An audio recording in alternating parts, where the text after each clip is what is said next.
Hello everyone, my name is Yara and today I'm going to be talking about 6 fantastic books that I read recently. I decided to split my recent reads video into 2 videos because I've just read a lot of books, and I also thought it'd be nice to highlight the books that I absolutely loved because I read a lot of really great books in the last couple months. All of these are either 4.5 or 5 stars, so I hope you get some really awesome recommendations from this. So without further ado, let's just get started. The first book I have is A Long Way Down by Jason Reynolds. Oh, it's so shiny. This is a novel written in verse, and it takes place over the course of 1 minute. When this book begins, our main character Will is on his way to get revenge at the person who killed his older brother. And this book takes place in the minute as he's going down the elevator. Different people from his past visit him, and they all remind him of some sort of experience and give him some wisdom, and has him really contemplate whether he is going to contribute to the cycle of violence. This is a very well-known and well-loved book, and it deserves all the praise. I loved exactly how internal it was and how introspective it was into Will's mind and his character, exploring the grief and what his brother meant to him, as well as slowly getting insight into different parts of his life that affected the way he is in this moment. It also explores how violence affects Black communities and how there are a lot of different victims and perpetrators at play. And the poetic elements I thought were so effective and so well done. I mean, I'm not a connoisseur of poetry. I haven't analyzed poetry in a hot minute, but that also goes to show how accessible and digestible the writing is, especially for someone who is maybe not that familiar with poetry. And if someone does like to dissect things line by line, there's a lot of interesting elements to think about. One in particular that he uses a lot in this book is anagrams and the idea of being composed of the same thing but inherently different. That played a lot into the discussion of family, as well as into processing the emotions that he's feeling with his grief, and how emotions can a lot of times be paradoxical but yet never inauthentic. So I think you'll really enjoy this if you enjoy contemporary fiction, especially hard-hitting contemporary fiction, and if you want something that is not too long. Because it's written in verse, it doesn't take long at all to read it. I didn't do this for this book, but I have heard that the audiobook is very good, and I'm sure Jason Reynolds' narration adds a lot of emotion to an already emotionally evocative story. The next book I have is Black Girl Unlimited: The Remarkable Story of a Teenage Wizard by Echo Brown. I talked about this in my mid-year book freakout tag as being one of my favorites so far for this half of the year, and that is very true. It's definitely one that I still think about and one that affects me on an emotional level. This is a memoir about Echo Brown's life from her childhood to her teenage years, but with a fabulous twist. Magic is infused into the story as Echo finds out in the beginning that she is a wizard. And each chapter is a new lesson that she gains from wizard training. So Echo grew up in the east side of Cleveland with her 2 younger brothers and her mom and her stepdad. A lot of this novel focuses on the family element as well as the community that she has, a lot of the conflicts she has with her friends, as well as some tensions that arise when she goes to a primarily white magnet school. There is a lot of heavy content, so please be wary of the content warnings, especially for alcoholism, depression, and on-page sexual violence. So what initially drew me to this novel was the pitch that it was a memoir infused with magic, because that's my jam. The magic in this book comes as a result of traumatic instances. It is a way for people to cope. So for example, one of the first things that Echo notices when she becomes a wizard is a black veil around people that showcases how that person has gone through something traumatic. And there are other things like manipulating time or portals that represent the different experiences that she goes through and people that she is close to go through. And when I started this novel, I will admit that I was a bit caught off guard because the writing style was very matter-of-fact and straightforward, which I was not expecting. Most often, magical realism fabulous novels have very flowery writing. It's usually done to enhance that feeling of magic, but this book didn't really have that. And at first, I wasn't sure how I felt about it, but now I actually really think it's a brilliant way for what Echo was trying to convey. Throughout all the events in the novel, whether that be internal or external conflicts or instances of trauma, there is that message of survivorship and that these people are surviving in spite of the experiences that they've been through.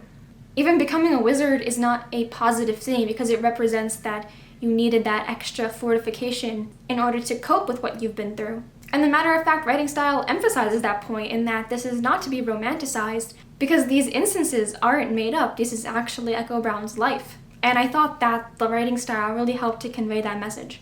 Another message that I really liked in the story was that family can come from a lot of different places and support can come from a lot of different places. There are really beautiful friendships explored. One main best friend that she has, that was a really great storyline. I love that.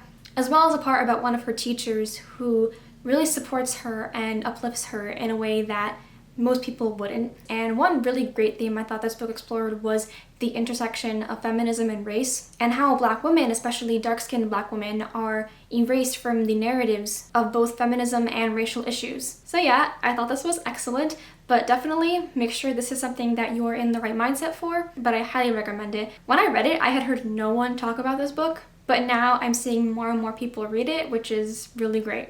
The next book I have is actually a middle grade novel, and that's Other Words for Home by Jasmine Warda. This story takes place during the onset of the Syrian civil war, and we follow Jude, who is a young middle school girl, and her mom end up moving to America to avoid the danger from the civil unrest that's arising, but unfortunately leaving her father and brother behind. And in America, she stays with her uncle and goes to an American school where she doesn't really know English and has to figure out how to navigate that. This is also a novel written in verse. For some reason, I've been reading a lot of those lately. The writing style is very simple, but very fluid and poignant. From the title, you can probably guess that this novel deals a lot with figuring out how you define your home, especially when you are torn between two cultures. Jude struggles a lot with fearing that she is going to abandon her Syrian and Arab culture because she has to live this new life. There's also that dynamic of moving from a place where there were a lot of Muslims to a place where there was a lot of rampant Islamophobia. Those themes, while very heartbreaking, were very authentic, and I thought this book explored them very excellently. This is a very good example of how middle grade manages to talk about these really serious issues, but never lose that sense of hope. And that's very much showcased in the character of Jude, because she is very driven and she has so many aspirations and goals. She wants to be a performer, and even when she deals with those difficult situations, she never loses sight of her dreams. I also thought there was a very interesting discussion between Jude and her cousin, because her cousin is half white and has lived in America her whole life. They had very different experiences, but they had a similar estrangement from their native culture. And I really enjoyed seeing their relationship develop because of that. Honestly, this book has so many sweet moments, especially with Jude's ESL class. They were kids from various different places who all had different languages, but were still able to communicate and bond with each other. So I would definitely recommend this if you like middle grade, or if you just like stories about identity, culture, and prejudice. The next book I have is All-American Muslim Girl by Nadine Julie Courtney. This is about a 16-year-old girl named Ali Abraham who is half white and half Circassian. Her family is Muslim, but they're not very practicing. But something kind of clicks in her, and she decides she wants to start exploring Islam and her culture after her father is racially profiled and the target of Islamophobic attacks. At the same time, she is starting a relationship with a boy named Wells, but the issue is that his father is a very conservative political commentator and spews a lot of Islamophobic comments, and she's trying to navigate that. This is another book that is definitely one of my favorites of the year, and a lot of it does have to do with how much I personally identified with the story. It's really hard to divorce that when a story makes you feel so represented and so seen. So perhaps I might be a bit biased, but I still think this is a pretty gosh dang good book. This is a really interesting story because you rarely see stories that talk about faith. And when you do, it's usually people going away from faith. And I loved how the central theme of the story is all about acceptance and validation. A lot of what has kept Ali away from her culture in the past was this feeling that she wasn't enough, that she wasn't Arab enough, but that she wasn't Muslim enough. And this book was really good in highlighting that everyone is on their own journey, and you also don't know what everyone else is going through. A very interesting element that I thought this book explored really well was the fact that Ali is white passing, and that her Muslim and Arab identity are not as overtly seen by others. Because people don't necessarily see her as Muslim right away, there's a lot of Islamophobic comments that are made in front of her, and she is able to stand up for her community and educate people and call them out. But there is that layer of privilege that she is in control of how others see her, which is in contrast to a lot of the friends that she meets in her school's Muslim Student Association, who are various races and ethnicities like Black or South Asian, who don't have those same privileges. In terms of the romance, I thought it was super cute. Like, it had all the wholesomeness that you want from a YA contemporary, and I thought the conflict of Wells and his father was really well done, and that there was a discussion that you could enable someone's behavior even if you don't agree with it. One thing that really touched my heart about this book was the inclusion of language, which is very small subplot, is Ali trying to learn more Arabic. But to me, I thought that was very powerful in showing how language, or rather how not knowing a language, can be such a barrier to feeling close to a community, and I hit really close to home. This is another great story about identity, culture, and prejudice that still has that light-heartedness and wholesomeness of a YA contemporary. So yeah, I would definitely recommend this if you really like stories about identity and self-discovery with a little bit of romance sprinkled in. The next book I have is An Ember in the Ashes by Sabaa Tahir. This is a book that has been on BookTube and hyped for so long, but I finally read it, and I'm so glad I did because I loved it. This follows two characters. We have Laya. She is from a scholar community, which is a cultural/racial group that has essentially been colonized by the Marshall Empire. At the beginning of the novel, soldiers come into her house and arrest her brother for treason because they think he's working with the resistance. She ends up seeking out those rebels and makes an agreement to be a spy for the military academy in exchange for help getting her brother back. Then we have Elias, who is a soldier in this military academy, and not just any soldier, the best soldier. The thing is that he doesn't believe in the Marshall Empire and doesn't want to support them. And this conflict is really put to the test when he is chosen to be one of the members fighting to become the new emperor of the Marshall Empire. And as you might expect, Laya and Elias's past end up intertwining. This book was so much more brutal than I expected. Like, there is a lot of violence, a lot of death, a lot of threats of sexual assault. It could be really hard to read at times, but it was very effective in making the stakes seem very high. Laya becomes a slave in order to spy on the academy, and her story is a lot about survivorship and how far she can go and how much she can take in order to help someone that she loves. And Elias' storyline is really about morality and how best he can serve the people and help the world, essentially, and what kinds of sacrifices he'll have to make to eventually do that. So yeah, I really didn't expect it to be that brutal, emotionally and physically, but it made for such a compelling plot because you understood the implications of everything that was happening. You never felt at peace, essentially. There was always that risk, and it was really well done. Especially with the trials, Elias has to go through these sets of trials in order to become emperor. And I don't want to say too much because I don't want to spoil, but they are wild. In a good way, though.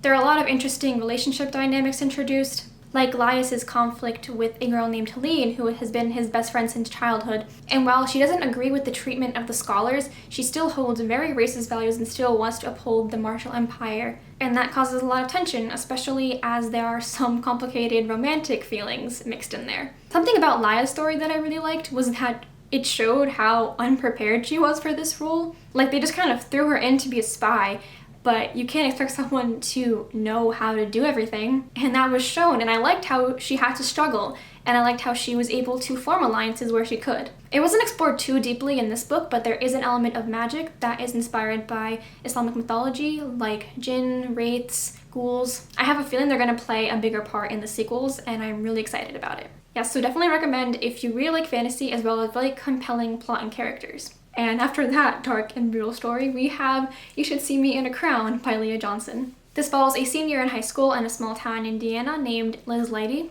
and she really wants to go to her late mother's alma mater, but finds out early on that the scholarship that she was relying on fell through.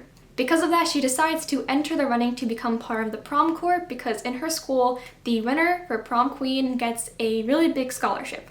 And despite not really fitting the usual image for a prom queen for her school, her being a black queer girl who is a straight A student and band kid, she decides to enter the running. And she also starts falling for a new girl in her school who is also running for prom queen. This is what I would say is a perfect YA contemporary. Like, I had no problems with it at all. The pacing was fantastic, the character's voice was so fun, and the book was able to cover so many different things, but did them all so well, and was able to give adequate time to each of those issues so none of them felt like they were just pushed under the rug.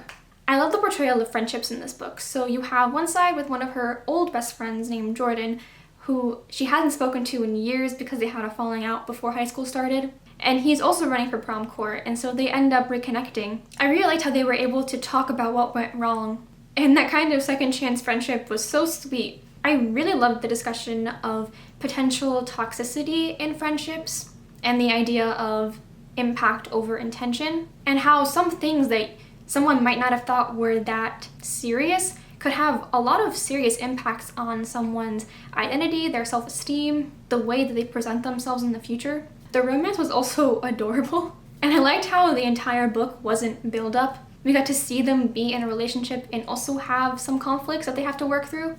There's also a discussion about sickle cell disease, which is the disease that killed her mom and that her brother has it right now. In general, I really just liked exploring how she processed that grief even so many years later, and her relationship with her brother, because she feels very protective over him. And I really love that this book is really about Liz coming into her own and gaining some confidence, because for so much of her life, she has felt so put down and felt so much pressure to handle so many different things. They seriously need to make this into a movie, because it would be a fantastic rom-com, and it would translate beautifully. Like I said, it's perfectly paced. So I definitely recommend this if you want a really sweet contemporary that also has a lot of depth and emotion to it. So those are all the books that I have to talk about. Please let me know your thoughts if you read them, and if you haven't read them, let me know if you are interested in reading them now. I hope I did a good job of conveying what is so great about all of them. Thank you so much for watching, and I'll see you later. Bye.